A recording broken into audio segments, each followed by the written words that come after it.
Hello everyone, welcome to a very, very special episode of Bubbles for Your Troubles, because we are actually at the place where it really all started. It did, actually. Both of us. And so we're at Model Milk right now, and we're super excited to be filming because it's Model Milk's 10-year anniversary. 10 years, this has been a Calgary institution and still one of the top restaurants in the city. We met working This is here. how we met. Mm-hmm. So it's very special to us. I started working here in 2012. I came shortly afterwards. I ran the wine programs up until we opened up Pigeonhole, and we went through all that together, all in this building. So it holds a lot of memories for both of us. And we're going to go through a selection of sparkling wines paired with some of our favorite vinyl records from when we worked together at Model Milk. Yeah, and I think, you know, Model Milk has such a great selection of vinyl. Yes. Joe Dort, big shout out to you. You are the best.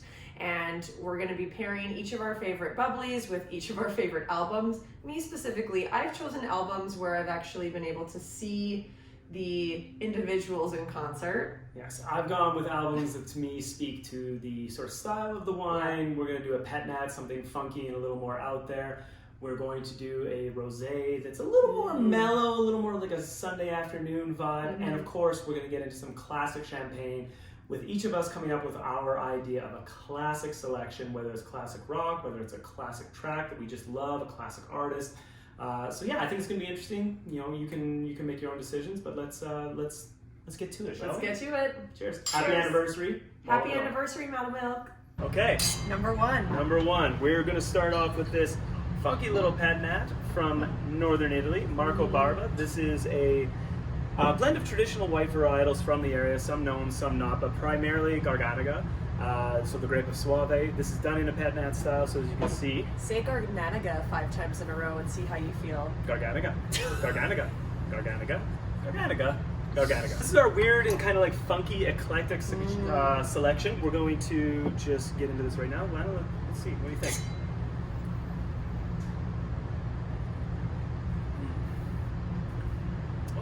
Ooh. There's definitely some funk to it. Yeah.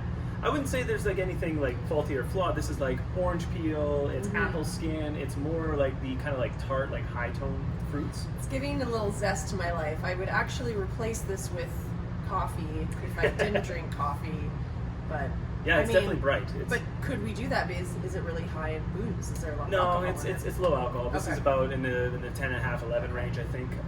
But yeah, very bright, very like lifted, certainly funky and a little weird. So for my selection of vinyl from Model Milk in the eclectic, weird and funky, I've gone with Takashi Terauchi. This is Nippon guitar. So imagine literally Japanese surf rock. Okay, let's give it a whirl. Let's see if we're okay, I'm feeling it.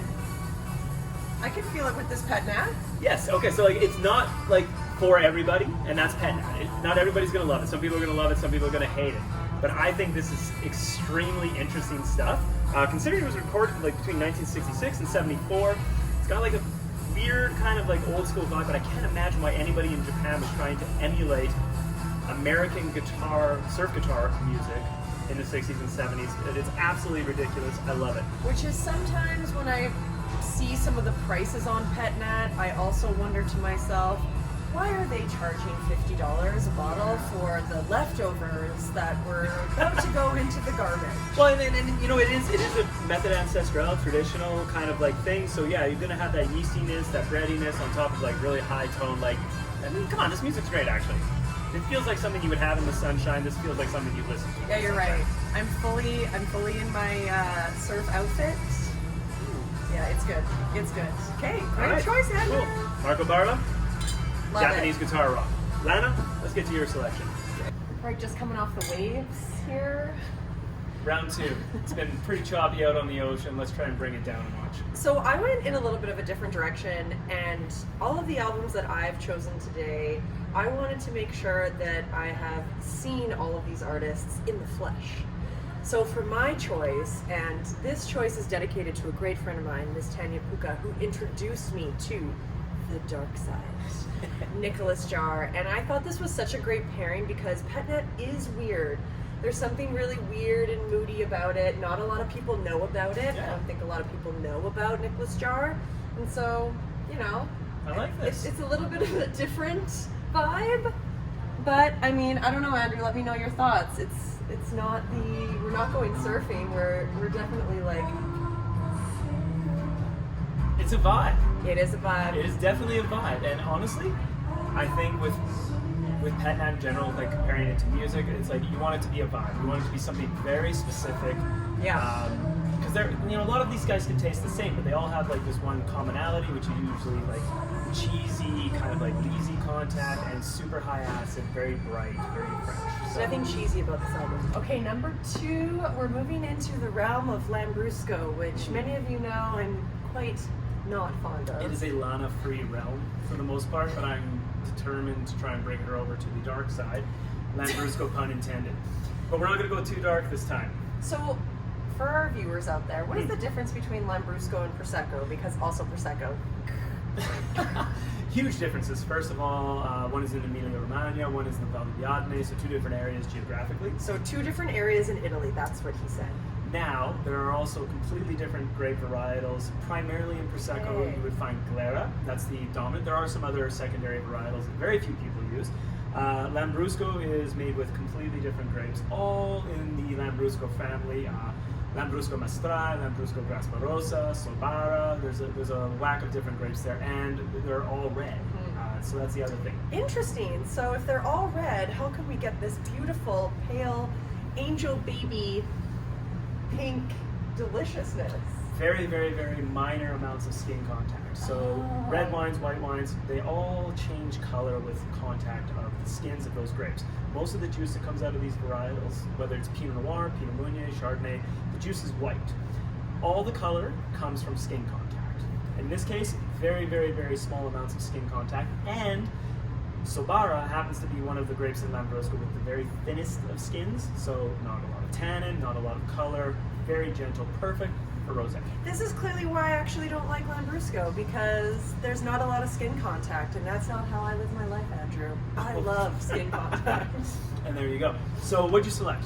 So, okay, for this smooth, sexy, bright, beautiful, easy to drink, I clearly selected Sade. Okay. Just because, I mean, whenever you hear her voice, it's just like, think of that smooth jazz riff. Okay, so my vibe for this wine in imagine? general was a chill Sunday. Like this is like the Sunday after a big weekend, you're just having a little like light bubbles, something that's not too challenging but delicious. You kind of so kick good. back and just relax. Your love is king. Like, it's perfect. It's actually perfect. So maybe, Andrew, you've changed my mind because I was able to pair the skin to skin to skin with one of my favorite ultimate sexy albums of all time. You went much more sexual with this than I did. So my selection comes out, it's going to be a lot more, PG, tame compared to this sexual Sunday that Lana's got going on. Stay tuned for the PG tamed edition of Bottles for Your Troubles. My selection, I've gone, as I said, far less sexual than Lana did. Mine's more about like a very like calm, meditative vibe. Like I said, that Sunday kind of thing. Yep. I went with Stu Jorge and the Life Aquatic studio sessions. So this is from the Wes Anderson movie, The Life Aquatic with Steve Zissou, and it is all David Bowie covers, sang in Portuguese with just a basic guitar line, beautiful stuff, very, very mellow, and the track I selected is Life on Mars. So, And this is Growing on just You? so, it is, it's growing on me. Very bright, very refreshing. What's the price point on this one? This guy would retail for just under $30, I think. Okay. So, very, very nice. It is fully biodynamic, beautiful wine, female-owned, female-run family winery in Emilia-Romagna. And I like this vibe. Just very chill, very beautiful, very dreamy. I feel like I'm in Italy right now, and I'm just, Brazilian artist, Portuguese lyrics, David Bowie songs, Italian wine. it's the best of all worlds in one glass. Absolutely. Great choice, Andrew. I like this. Isn't it beautiful? Yeah, this is great. Number 3, what are we drinking? Well, we decided to go classic for our last round. We've gone champagne proper. We're going with Charles de Bourse de Coupeteur, number 9 tradition, proper champagne, a blend of Pinot Noir, Chardonnay, and a relatively unknown champagne varietal, Pinot Blanc. So why would they throw a little Pinot Blanc in there? Are they trying to just like, get us thinking a little bit? I mean, I can't honestly speak why some producers use Pinot Blanc and they don't. The same way that I can't really speak why some people would use Meunier 100% or 100% Pinot Noir. It's a textural thing. With the case of like 10% Pinot Blanc in the mix, I think it's just like trying to get something a little more traditional, a little more classic. It is called Tradition number 9, and it is a traditional varietal, so maybe it was just an homage. Ooh. Yeah, we went with classic coupes this time as well. A little classic champagne glass. Oh my gosh. Get in there. This just smells like, everyone knows that I love champagne, and this is a very classic champagne, and the moment it hits my nose, like, it smells like a peach cobbler tart coming out of the oven, warm on a Saturday afternoon. But my selection for this is weird. So we wanted to pick something that was a little more classic and what we feel is timeless. Now, when we think about classic, we think about records. Ooh. Yeah, it is literally a combination of bread, yeast, fruit. It is, like you said, a cobbler, something like fresh baked, toasty and textural, but like very bright fruit and like just a wonderful mouthfeel. It's very, very, very textural. So this is why we do these, because there's so many different types of bubbles out there, and ultimately everyone's always like, why is champagne so expensive? And when you start to drink all the different bubbles and taste them like we do, when you taste the like piece de resistance at the end, you're like, wow, that's worth it. Absolutely. Champagne carries the price point, not just because of the labor involved and the scarcity of some of these wines, like it has a different level of intensity. Yeah. You can find it in some lesser wines, and certainly there are champagnes that under-deliver for their price point. But this isn't one of them. I would say this is, again, the star of the show. That's 2 in a row we've done now where champagne's kind of stolen the show. Everything else is good, but champagne is on another level. My selection. What did you pair with? Well, see, I went classic, and I get upset when people think about classic music and they go back to the 70s. Like or Bon Jovi? Yeah, first album I ever owned, Slippery When Wet by Bon Jovi, so that's not as much of an insult as you think it is. I love me some Jovi. I'm glad I nailed that. But I went with TV on the Radio, Return to Cooking Excellent Out. choice. Excellent choice. And the reason is one of the debates when we listen to this much vinyl in Model Milk, we talk about classic rock songs, and classic doesn't necessarily mean you're talking Tom Petty.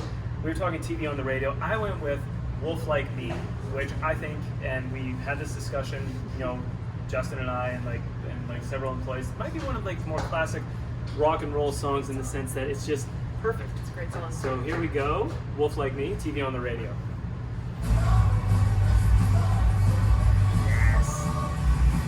The reason I like this as a classic song, no matter when I listen to it or how old I get, every time I hear this, it takes me back to the first time I heard it, the first time I saw them live. It's timeless, and that's champagne. So, I know, right? it drops and gets a little sexy. This is about as sexy as I got this time.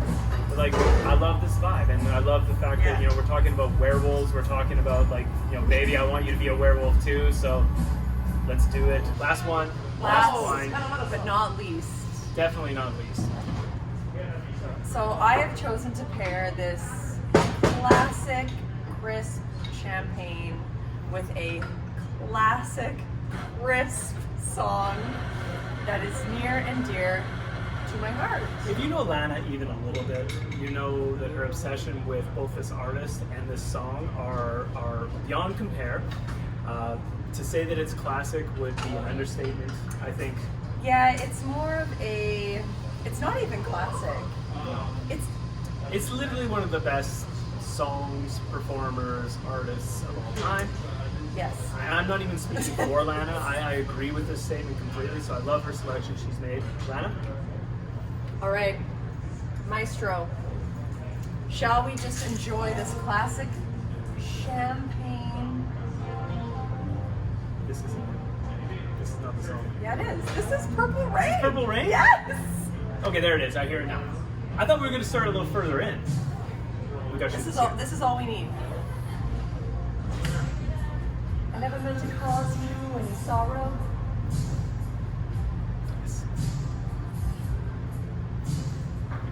never meant to cause you any pain. This is actually beautiful. I'm getting serenaded right now. This is. I only one time had seen you laughing. I've seen him laughing a couple times. Only wanna see you walking in the purple rain. Purple rain. Purple rain. Okay, we will spare you Yeah, that the was rest terrible of the details. karaoke. But anyways, thank you so much for joining us. This episode is very near and dear to my heart because Model Milk is very near and dear to my heart, and this is how we met. And so I love how we were able to rekindle back here. No, it's been 10 years. It feels like less than a year. This place will always hold a special place for me. I'm sure for you. I met my partner here. This is one of the most wonderful restaurants I've ever worked in my life, and this song, this wine, classics all the way around. A beautiful way to close out this edition of Champagne Friday, and bubbles for your troubles. We also look the exact same as when we started working here. Absolutely, I haven't aged. Neither of you. Congratulations. It must be the bubble.